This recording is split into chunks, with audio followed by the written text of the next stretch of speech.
Hello ហើយក៏សួស្តីទៅកាន់បងប្អូនទាំងអស់គ្នាថ្ងៃនេះថ្ងៃអាទិត្យទី12បងប្អូនបងប្អូនអានេះកូនផ្ទះតូចៗហ្នឹងហើយអានេះផ្ទះស្បូវហើយអានេះជាប់មាត់ទឹកយើងនេះនេះបងប្អូនអាចមកចឹងបានបោះតង់បំទឹកចឹងមកព្រឹកឡើងមានទឹកលេងមានទូកកាយ៉ាក់ជី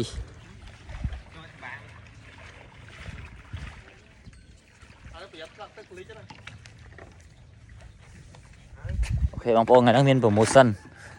ឡើងវិញបងប្អូនថ្ងៃហ្នឹងថ្ងៃនេះទី12 promotion មាន promotion ផ្ទះស្បូវនេះជាប់មាត់ទឹកនេះតែ50000ទេមកបន្ទប់50000សម្រាប់គ្នា2នាក់អូខេហើយបោះតង់ជាប់មាត់ទឹកចឹងតែ30000ទេថ្ងៃហ្នឹងហើយផ្ទះកូនផ្ទះទូចនេះ40000អញ្ចឹង30000បោះតង់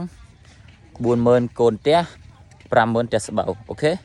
ហ្នឹងហើយអត់មាន free អីឲ្យទៀតទេអត់មាន free ទូកកាយ៉ាក់ទេណាបងប្អូនអធិស្ឋាន